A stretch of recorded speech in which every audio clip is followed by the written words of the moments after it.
빼앗기지 않는 영혼의 자유. 빅터 프랑클, 죽음의 수용소에서.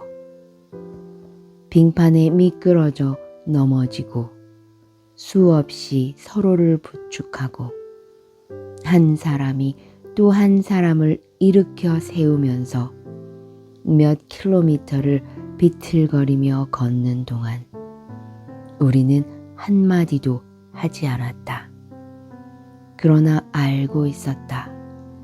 우리 모두가 지금 아내 생각을 하고 있다는 것을. 내 생애 처음으로 나는 그렇게 많은 시인들이 자기 시를 통해서 노래했고 그렇게 많은 사상가들이 최고의 지혜라고 외쳤던 하나의 진리를 깨닫게 되었다. 그 진리란 바로 사랑이야말로 인간이 추구해야 할 궁극적이고 가장 숭고한 목표라는 것이었다.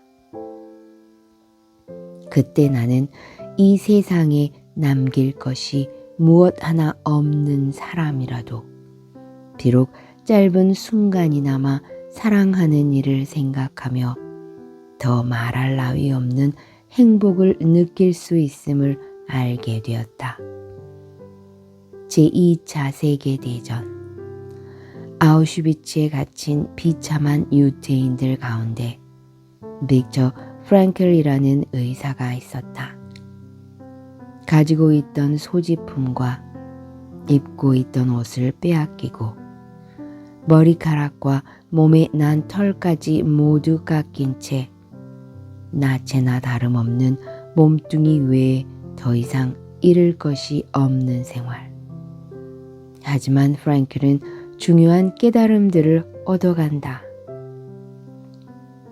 인간으로서 도저히 견딜 수 없는 이 혹독한 시련 속에서 반드시 육체적으로 강한 사람들이 살아남는 것은 아니라는 사실을 그는 발견한다. 살아남는가 죽는가는 당사자의 내적인 힘, 곧 이 비극적인 경험을 개인의 성장에 이용하는 능력에 좌우된다는 것을. 그리고 무엇보다 인간에 대한 구원은 사랑 안에서 그리고 사랑을 통해서 실현된다는 사실을. 장면 1. 수용소에 처음 수감되면 사람들은 비정상적인 정신 상태를 보인다. 이런 반응들은 며칠이 지나면서 상대적인 무감각의 단계로 정신적으로 죽은 것과 다름없는 상태로 이동하게 된다. 그런 다음에는 혐오감이 찾아온다. 자신을 둘러싸고 있는 모든 것에 대한 혐오감. 심지어는 그저 생긴 모양에서도 혐오감을 느낄 수 있다. 그리고 무언가 비정상적인 상황이 반복되면 어떤 일에 대해 정상적인 반응을 보이지 않는 현상이 가속화된다. 의사 프랑클은 발진 티푸스 환자들을 돌보기 위해 한 막사에서 얼마 동안 보낸 적이 있었다. 환자들은 고열에 시달렸으며 종종 혼수 상태에 빠졌다. 그들 중 상당수는 산송장이나 마찬가지였다. 방금 한 사람이 숨을 거두었다. 하지만 프랑클은 무감정하게 그 광경을 바라본다. 죽음은 그 후에도 계속 이어졌는데 그는 번번이 그러했다. 막사 맞은편 작은 창문 옆에서 그가 얼어붙은 손으로 뜨거운 수프가 담긴 그릇을 들고는 맛있게 먹고 있다. 그러다가 우연히 창밖으로 시선을 던졌다. 방금 전에 밖으로 옮겨진 시체가 동태 같은 눈을 하고 그를 바라본다. 2시간 전에 함께 이야기를 나누던 사람이다. 이내 그는 다시 수프를 먹기 시작했다.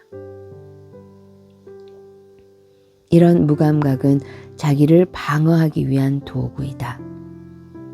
현실이 불확실하면 오로지 한 가지 과제에 모든 노력과 감정이 모아지게 된다. 즉, 나 자신의 생명을 보존하겠다는 과제이다. 대다수의 사람들이 원시적인 생활을 하면서 목숨을 부지하는 일에 정신을 집중하려고 노력하기 때문에 그 목적에 도움이 되지 않는 일에 대해서는 철저하게 무관심한 태도를 취한다.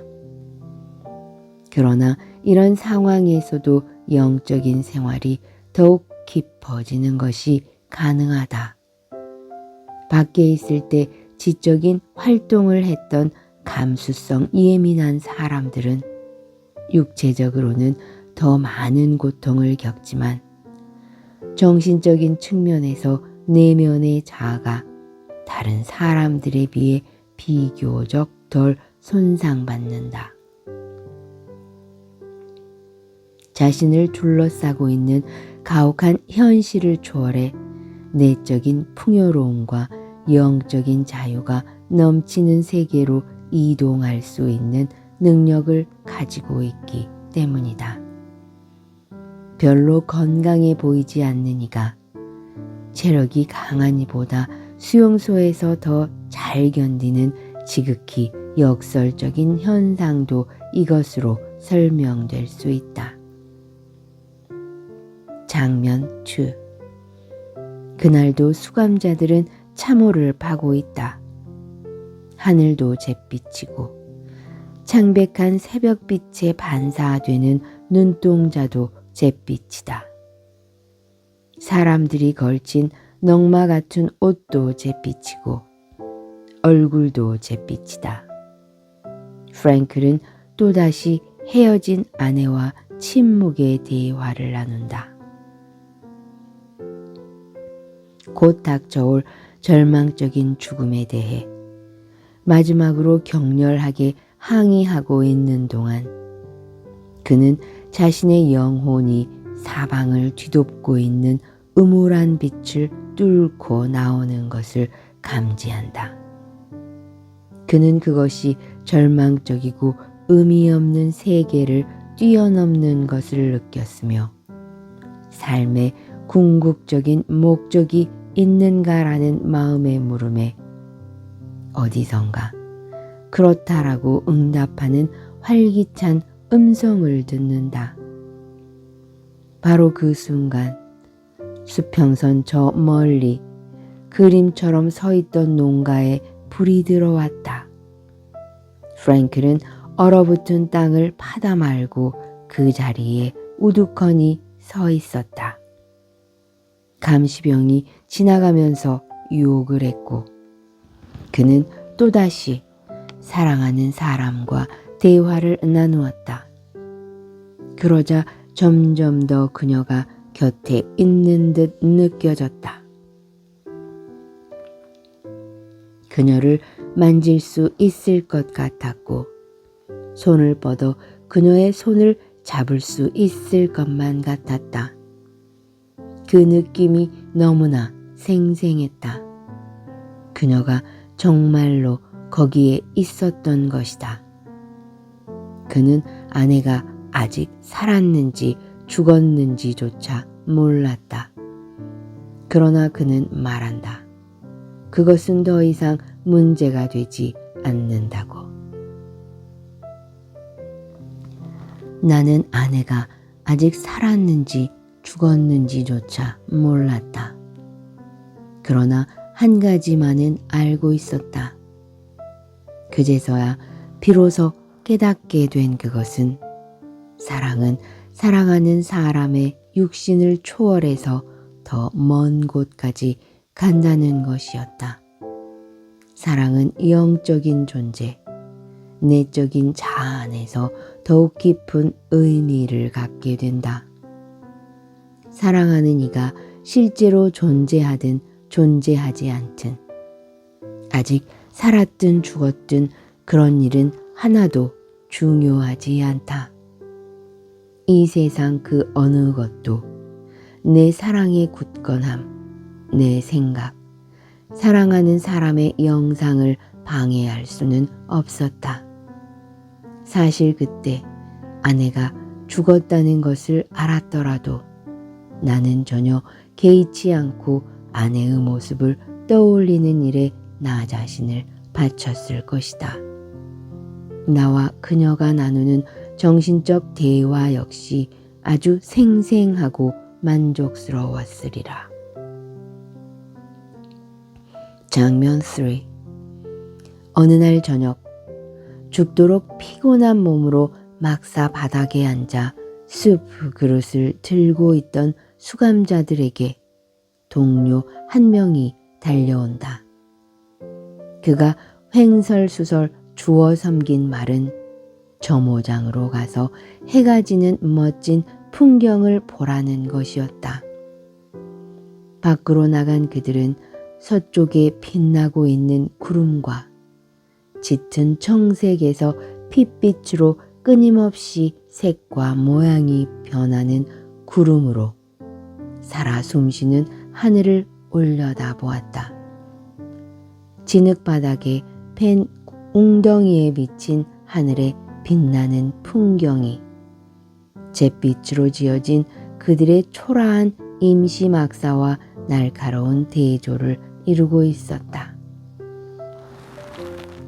감동의 침묵이 흐른 후 누군가가 말한다. 세상이 이렇게 아름다울 수도 있다니. 이렇게 내면 세계를 극대화시킴으로써 수감자들은 자기 존재의 공허함과 고독감, 그리고 영적인 빈곤으로부터 피난처를 찾을 수 있었다. 만일 어떤 사람이 아우슈비츠에서 바이에른 수용소로 이송되는 호송열차 안에서 작은 창살 너머 석양빛으로 찬란하게 반짝이는 잘스부르크 산 정상을 바라보는 그들의 얼굴을 보았다면 그것이 삶과 자유에 대한 모든 희망을 포기한 이들의 얼굴이라고는 절대로 믿지 못했을 것이다. 그런 상황에 처해 있었음에도 불구하고, 아니 어쩌면 바로 그런 상황에 처해 있었기 때문에 그들은 자연의 아름다움에 도취되곤 했다.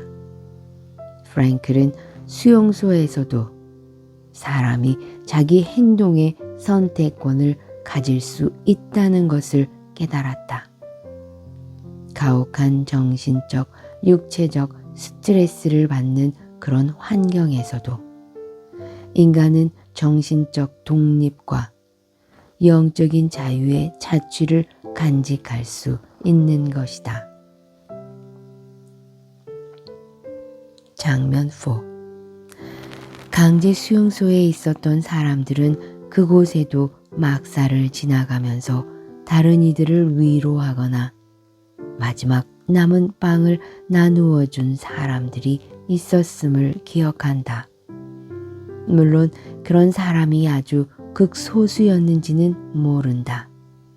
하지만 이것만 가지고도 다음과 같은 진리가 옳다는 것을 입증하기에 충분하다. 그 진리란 인간에게서 모든 것을 빼앗아갈 수 있어도 마지막 남은 인간의 자유, 주어진 환경에서 자신의 태도를 결정하고 자기 자신의 길을 선택할 수 있는 자유만은 빼앗아갈 수 없다는 것이다. 수용소에서는 항상 선택을 해야 했다. 매일같이 매시간 결정을 내려야 할 순간이 찾아왔다. 그 결정이란 자신으로부터 자아와 내적인 자유를 빼앗아 가겠다고 위협하는 저 부당한 권력에 복종할 것인가, 아니면 말 것인가를 판가름하는 것이었다. 다시 말해 자신이 보통의 수감자와 같은 사람이 되기 위해 자유와 존엄성을 포기하고 환경의 놀이개가 되느냐 마느냐를 판가름하는 결정이었다. 수면 부족, 식량 부족, 그리고 다양한 정신적 스트레스를 받는 그런 환경이 수감자를 어떤 방식으로 행동하도록 유도할 가능성이 있음에도 불구하고 결국 최종적으로 분석해보면 그 수감자가 어떤 종류의 사람이 되는가 하는 것은 그 개인의 내적인 선택의 결과이지 수용소라는 환경의 영향이 아니라는 사실을 프랭클은 발견한다. 근본적으로는 어떤 사람이라도, 심지어는 그렇게 척박한 환경에 있는 사람조차도 자기 자신이 정신적으로나 영적으로 어떤 사람이 될 것인가를 선택할 수 있다는 말이다. 장면 5. 이 젊은 여자는 자기가 며칠 안에 죽으리라는 것을 알고 있다. 하지만 이런 사실을 알고 있었음에도 불구하고 프랭클이 그녀에게 말을 걸었을 때 그녀는 아주 명랑하다. 나는 운명이 나에게 이렇게 엄청난 타격을 가한 데 대해 감사하고 있어요. 그녀가 이야기한다. 예전에 나는 제멋대로였고 정신적인 성취 같은 것에 대해서도 진지하게 생각해 본 적이 없었거든요. 그녀는 창밖을 가리키며 말을 잇는다. 여기 이 애가 내 외로움을 달래주는 유일한 친구랍니다. 창을 통해 볼 수 있는 것이라고는 밤나무 가지 한 개와 그 위에 피어있는 꽃 2송이뿐이다. 나는 저 나무와 자주 이야기를 나눈답니다. 그녀는 프랭클에게 말한다. 프랭클은 한순간 어리둥절해한다. 그녀의 말을 어떻게 받아들여야 할지 몰랐기 때문이다. 헛소리를 하는 것일까? 환각에 빠졌나? 그는 걱정스러운 표정으로 그녀에게 나무가 대답을 하는지 묻는다. 물론이죠. 나무는 그녀에게 뭐라고 대답했을까? 그녀는 덧붙인다. 나무가 이렇게 대답해요. 내가 여기 있단다. 내가 여기 있단다. 나는 생명이야. 영원한 생명이야. 장면 6. 찢어진 신발 때문에 발에 심한 종기가 생겨 프랭클은 눈물이 날 정도의 극심한 통증을 겪으며 긴 행렬에 끼어 수용소에서 작업장까지 몇 킬로미터를 절뚝거리며 걸어간다. 날은 추웠고 살을 애는 듯한 바람이 사정없이 내리쳤다. 그는 자신의 누추한 생활과 연관된 끊임없이 자질구레한 문제들을 계속해서 생각하고 있었다. 오늘 저녁에는 무엇을 먹게 될까? 만일 특별 배급으로 소시지가 나온다면 그것을 빵과 바꾸어 먹을까? 2주일 전에 상으로 받은 담배 한 개비를 수프 한 그릇과 바꾸어 먹을까? 한쪽 신발끈이 끊어졌는데 끈을 대신할 철사를 어디서 구하지? 시간 안에 작업장으로 가서 평소에 일하던 작업반에 낄 수 있을까? 그렇지 않고 다른 작업반에 들어갔다가 거기서 고약한 감독을 만나면 어떻게 하지? 그러다가 매일같이 시시각각 그런 하찮은 일만 생각하도록 몰아가는 상황이 너무 역겹게 느껴졌다. 그는 생각을 다른 주제로 돌리기로 했다. 갑자기 그는 불이 환히 켜진 따뜻하고 쾌적한 강의실 강단에 서 있었다. 앞에는 청중들이 푹신한 의자에 앉아서 그의 강의를 경청하고 있다. 그는 강제 수용소에서의 심리 상태에 대한 강의를 하고 있었던 것이다. 그 순간 그를 짓누르던 모든 것들이 객관적으로 변하고 일정한 거리를 둔 과학적인 관점에서 그것을 보고 설명할 수 있게 되었다. 이런 방법을 통해 그는 어느 정도 자신이 처한 상황과 순간의 고통을 이기는 데 성공했고 그것을 마치 과거에 이미 일어난 일처럼 관찰할 수 있었다. 그 자신과 문제는 그가 주도하는 흥미진진한 정신과학의 연구 대상이 되었다.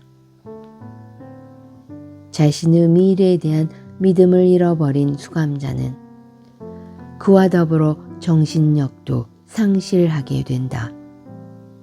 그런 이는 자기 자신을 퇴화시키고 정신적으로나 육체적으로 퇴락의 길을 걷는다. 수용소에서 사람의 정신력을 회복시키려면 그에게 먼저 미래에 대한 희망을 보여주는데 성공해야 한다. 니체가 말했다.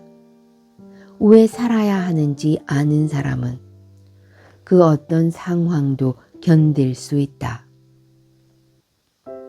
1942년 아내, 부모와 뿔뿔이 흩어져 강제 수용소에 갇힌 빅터 프랭클은 3년 뒤 미군에 의해 구출된다. 아내와 부모는 수용소에서 살해되었다. 그 후 그는 재혼했으며 딸을 낳았고 빈 대학과 하버드 대학에서 심리학을 가르쳤다. 빈에서 1997년 9월 눈을 감았다. 정말 중요한 것은 우리가 삶으로부터 무엇을 기대하는가가 아니라 삶이 우리로부터 무엇을 기대하는가 하는 것이다. 삶의 의미에 대해 질문을 던지는 것을 중단하고 대신 삶으로부터 질문을 받고 있는 우리 자신에 대해 매일, 매시간 생각해야 할 필요가 있다. 그리고 그에 대한 대답은 말이나 명상이 아니라 올바른 행동과 올바른 태도에서 찾아야 한다. 인생이란 궁극적으로 이런 질문에 대한 올바른 해답을 찾고 개개인 앞에 놓인 과제를 수행해 나가기 위한 책임을 떠맡는 것을 의미한다. 법정 스님은 산문집 산방한담에서 이렇게 썼다.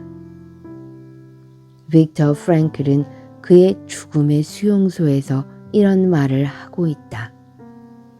모든 소유물을 빼앗기고 온갖 가치를 파괴당한 채 굶주림과 추위와 짐승 같은 학대 속에서 순간마다 죽음의 공포에 떨면서도 생명을 유지할 수 있었던 것은 무엇이었던가? 마음속 깊이 간직한 사랑하는 사람들에 대한 영상과 그가 믿는 종교, 유머, 그리고 나무들이나 저녁 노을과 같은 자연의 아름다움이 자신의 비극을 다스려주는 순간 그는 죽음의 고통에서 벗어날 수 있었다. 삶의 의미를 가지고 있는 사람은 어떤 환경이라도 견뎌낼 수 있다. 제2차 세계대전 당시 유태인이라는 이유로 3년 동안 아우슈비츠와 다하우 등지의 강제 수용소에 수감되어 있던 빅터 에밀 프랭클이 1945년 불과 9일 만에 써내려간 인간의 의미에 대한 탐구는 맨 처음 강제 수용소를 체험한 한 심리학자라는 제목으로 1946년 뉴겐트 운트 폴크에서 출판되었다. 그 뒤 미국에서는 수많은 해적 출판사에서 이 책을 번역 출간했고 독일에서는 1977년 모든 것에도 불구하고 삶의 예스라고 말하라는 제목으로 쾌젤에서 다시 발행된다. 뉴욕타임즈는 이 작품을 미국인에게 가장 큰 영향을 끼친 10권의 책 중 하나로 꼽았으며 전 세계 24개국에서 1000만 부 이상 판매되었다. 1960년 정태시가 번역한 죽음의 수용소에서 인간의 의미 탐구가 제1출판사에서 발행되었으며 이후 문흥출판사와 청아출판사, 청솔출판사, 고요아침에서 여러 종의 번역서가 출간된다. 2005년 청아는 이시형의 번역으로 이 책을 공식 출판하였다. 청아는 삶의 의미를 찾아서 빅터 프랭클의 심리의 발견, 의미를 향한 소리 없는 절규 등 빅터 프랭클의 또 다른 저작들도 함께 펴내고 있다. 빼앗기지 않는 영혼의 자유.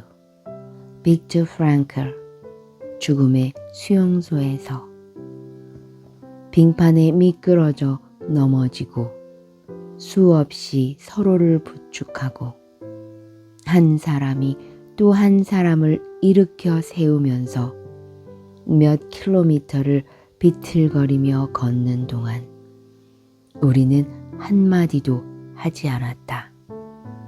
그러나 알고 있었다. 우리 모두가 지금 아내 생각을 하고 있다는 것을. 내 생애 처음으로 나는 그렇게 많은 시인들이 자기 시를 통해서 노래했고 그렇게 많은 사상가들이 최고의 지혜라고 외쳤던 하나의 진리를 깨닫게 되었다. 그 진리란 바로 사랑이야말로 인간이 추구해야 할 궁극적이고 가장 숭고한 목표라는 것이었다. 그때 나는 이 세상에 남길 것이 무엇 하나 없는 사람이라도 비록 짧은 순간이나마 사랑하는 이를 생각하며 더 말할 나위 없는 행복을 느낄 수 있음을 알게 되었다. 제2차 세계대전 아우슈비츠에 갇힌 비참한 유태인들 가운데 빅터 프랭클이라는 의사가 있었다. 가지고 있던 소지품과 입고 있던 옷을 빼앗기고 머리카락과 몸에 난 털까지 모두 깎인 채 나체나 다름없는 몸뚱이 외에 더 이상 잃을 것이 없는 생활. 하지만 프랭클은 중요한 깨달음들을 얻어간다. 인간으로서 도저히 견딜 수 없는 이 혹독한 시련 속에서 반드시 육체적으로 강한 사람들이 살아남는 것은 아니라는 사실을 그는 발견한다. 살아남는가 죽는가는 당사자의 내적인 힘, 곧 이 비극적인 경험을 개인의 성장에 이용하는 능력에 좌우된다는 것을. 그리고 무엇보다 인간에 대한 구원은 사랑 안에서 그리고 사랑을 통해서 실현된다는 사실을. 장면 1. 수용소에 처음 수감되면 사람들은 비정상적인 정신 상태를 보인다.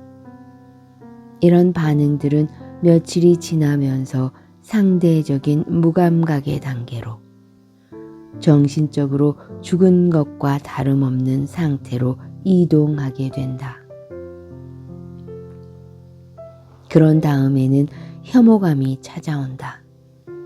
자신을 둘러싸고 있는 모든 것에 대한 혐오감. 심지어는 그저 생긴 모양에서도 혐오감을 느낄 수 있다.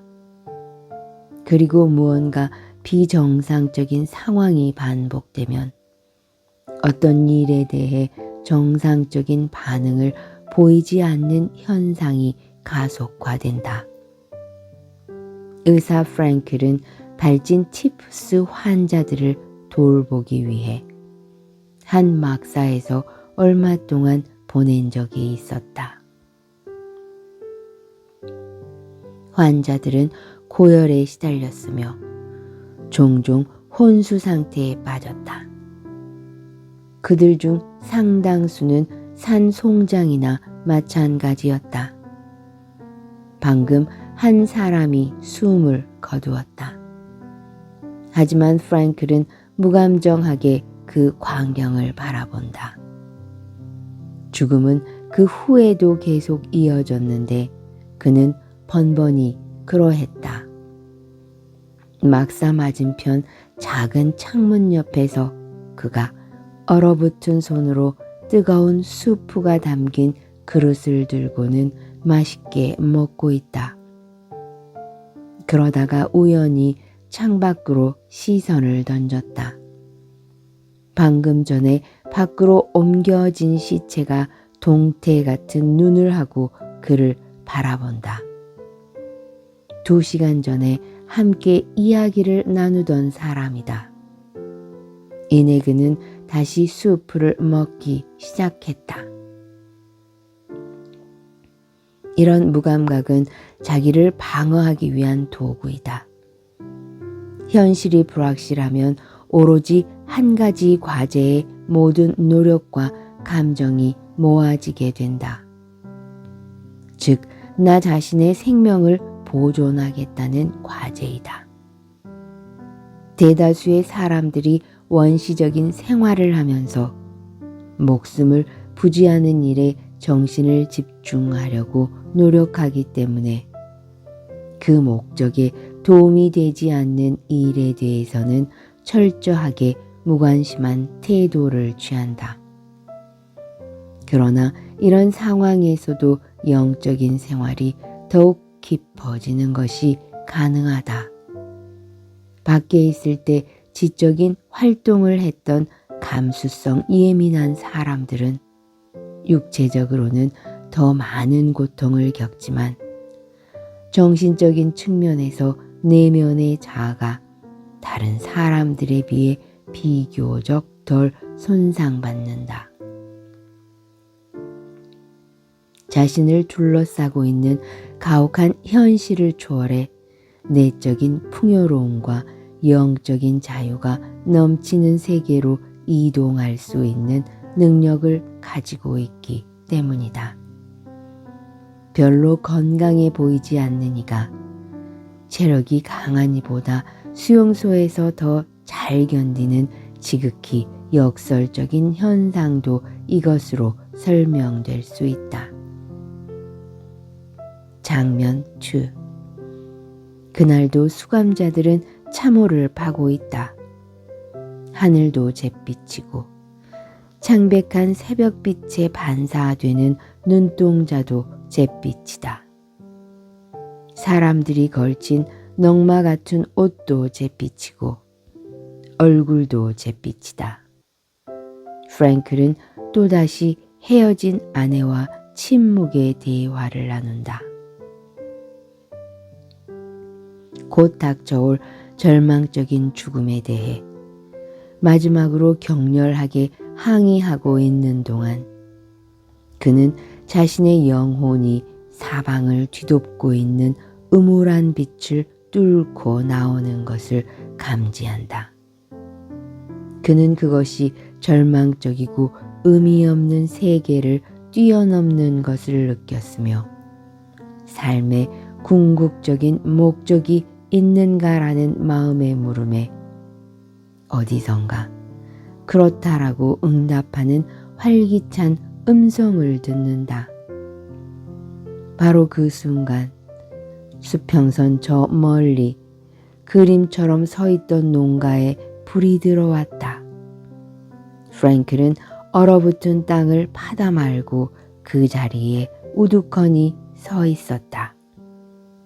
감시병이 지나가면서 유혹을 했고 그는 또다시 사랑하는 사람과 대화를 나누었다.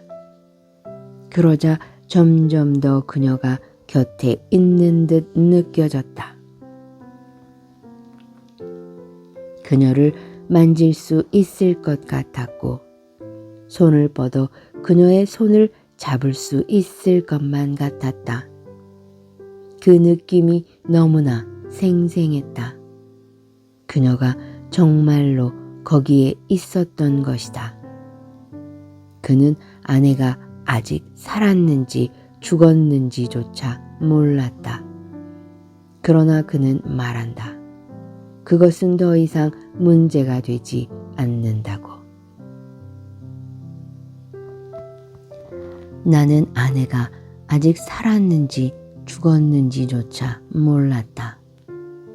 그러나 한 가지만은 알고 있었다. 그제서야 비로소 깨닫게 된 그것은 사랑은 사랑하는 사람의 육신을 초월해서 더 먼 곳까지 간다는 것이었다.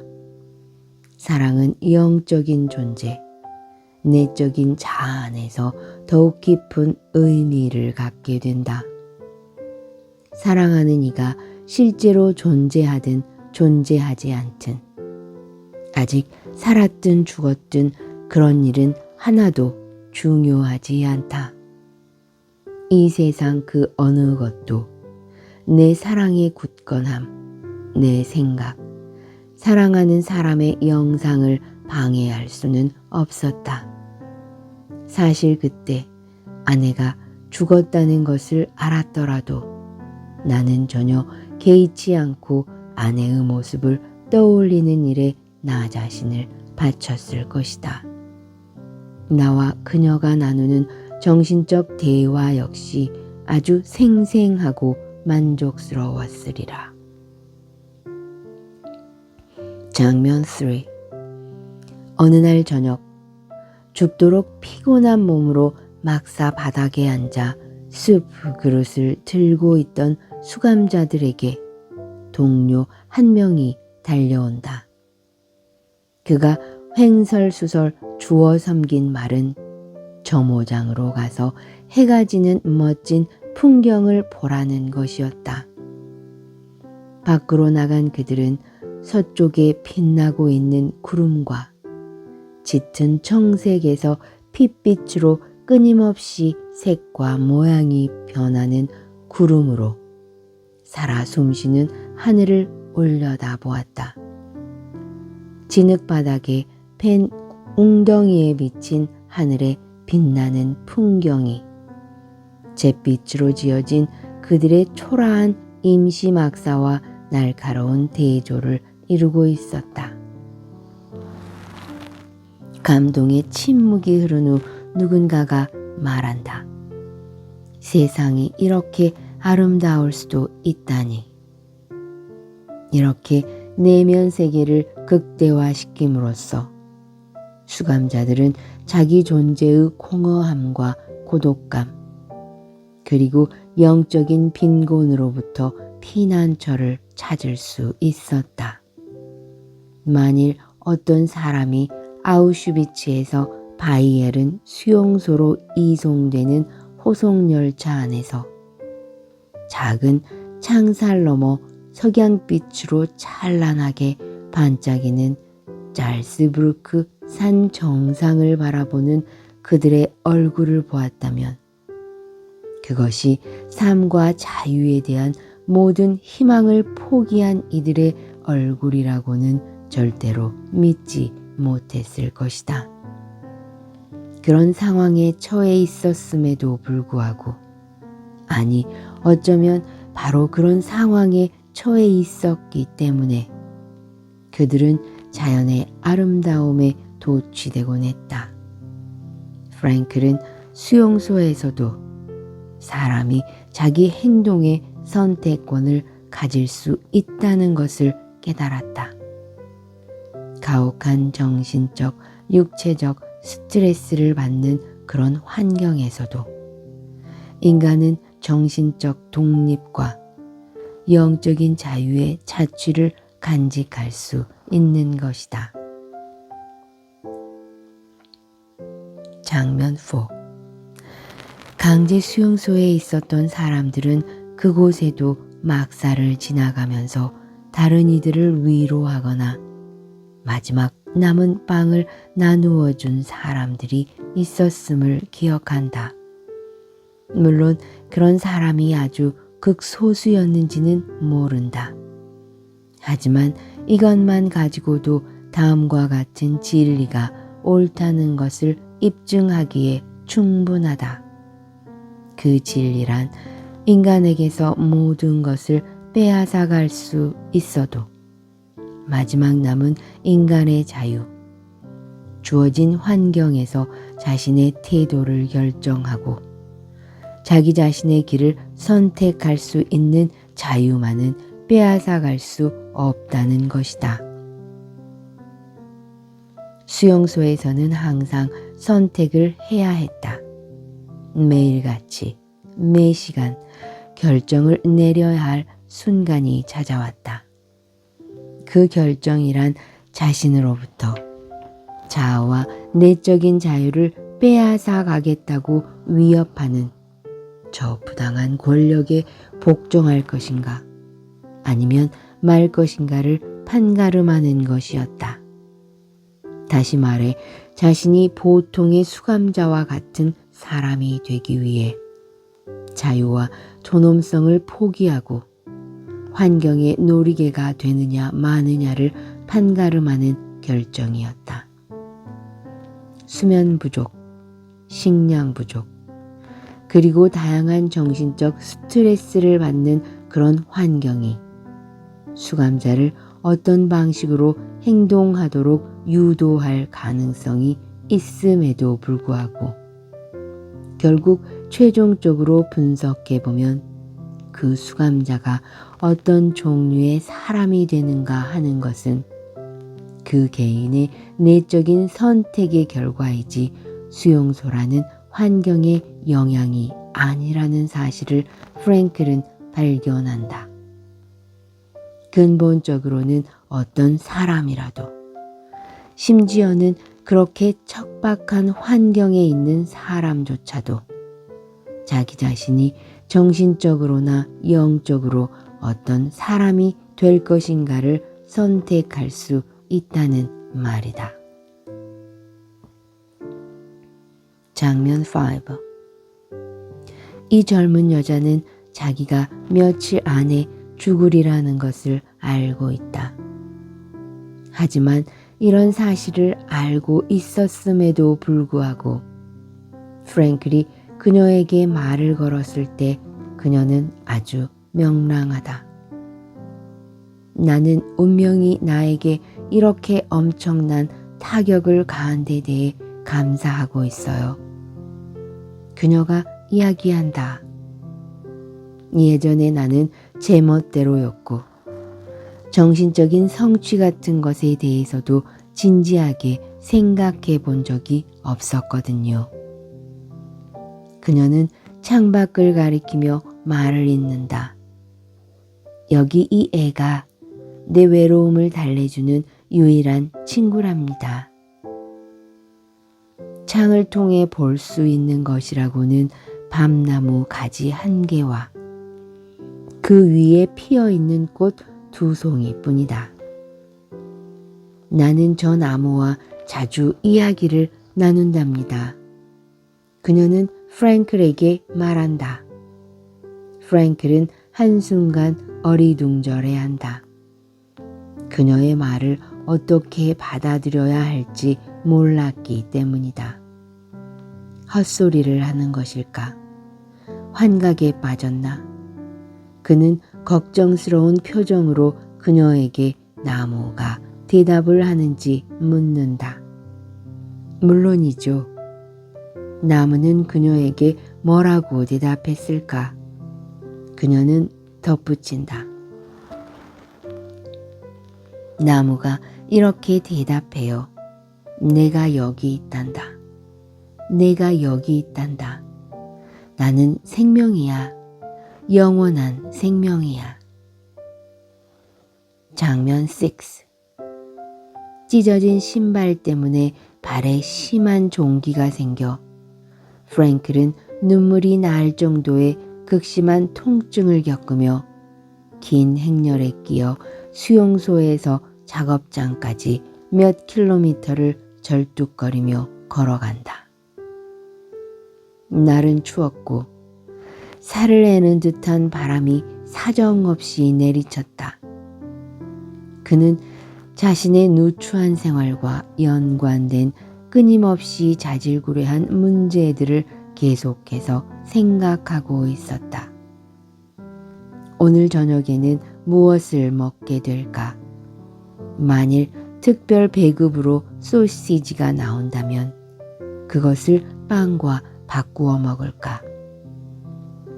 2주일 전에 상으로 받은 담배 한 개비를 수프 한 그릇과 바꾸어 먹을까?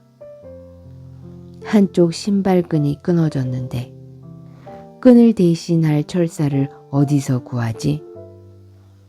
시간 안에 작업장으로 가서 평소에 일하던 작업반에 낄 수 있을까? 그렇지 않고 다른 작업반에 들어갔다가 거기서 고약한 감독을 만나면 어떻게 하지? 그러다가 매일같이 시시각각 그런 하찮은 일만 생각하도록 몰아가는 상황이 너무 역겹게 느껴졌다. 그는 생각을 다른 주제로 돌리기로 했다.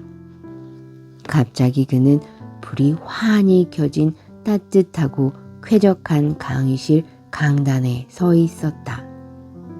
앞에는 청중들이 푹신한 의자에 앉아서 그의 강의를 경청하고 있다. 그는 강제 수용소에서의 심리 상태에 대한 강의를 하고 있었던 것이다. 그 순간 그를 짓누르던 모든 것들이 객관적으로 변하고 일정한 거리를 둔 과학적인 관점에서 그것을 보고 설명할 수 있게 되었다. 이런 방법을 통해 그는 어느 정도 자신이 처한 상황과 순간의 고통을 이기는 데 성공했고 그것을 마치 과거에 이미 일어난 일처럼 관찰할 수 있었다. 그 자신과 문제는 그가 주도하는 흥미진진한 정신과학의 연구 대상이 되었다. 자신의 미래에 대한 믿음을 잃어버린 수감자는 그와 더불어 정신력도 상실하게 된다. 그러니는 자기 자신을 퇴화시키고 정신적으로나 육체적으로 퇴락의 길을 걷는다. 수용소에서 사람의 정신력을 회복시키려면 그에게 먼저 미래에 대한 희망을 보여주는데 성공해야 한다. 니체가 말했다. 왜 살아야 하는지 아는 사람은 그 어떤 상황도 견딜 수 있다. 1942년 아내, 부모와 뿔뿔이 흩어져 강제 수용소에 갇힌 빅터 프랭클은 3년 뒤 미군에 의해 구출된다. 아내와 부모는 수용소에서 살해되었다. 그 후 그는 재혼했으며 딸을 낳았고 빈 대학과 하버드 대학에서 심리학을 가르쳤다. 빈에서 1997년 9월 눈을 감았다. 정말 중요한 것은 우리가 삶으로부터 무엇을 기대하는가가 아니라 삶이 우리로부터 무엇을 기대하는가 하는 것이다. 삶의 의미에 대해 질문을 던지는 것을 중단하고 대신 삶으로부터 질문을 받고 있는 우리 자신에 대해 매일, 매시간 생각해야 할 필요가 있다. 그리고 그에 대한 대답은 말이나 명상이 아니라 올바른 행동과 올바른 태도에서 찾아야 한다. 인생이란 궁극적으로 이런 질문에 대한 올바른 해답을 찾고 개개인 앞에 놓인 과제를 수행해 나가기 위한 책임을 떠맡는 것을 의미한다. 법정 스님은 산문집 산방한담에서 이렇게 썼다. 빅터 프랭클은 그의 죽음의 수용소에서 이런 말을 하고 있다. 모든 소유물을 빼앗기고 온갖 가치를 파괴당한 채 굶주림과 추위와 짐승 같은 학대 속에서 순간마다 죽음의 공포에 떨면서도 생명을 유지할 수 있었던 것은 무엇이었던가?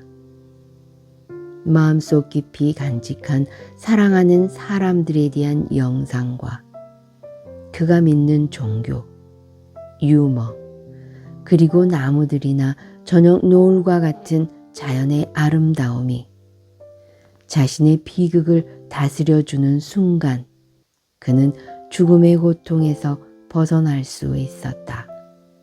삶의 의미를 가지고 있는 사람은 어떤 환경이라도 견뎌낼 수 있다.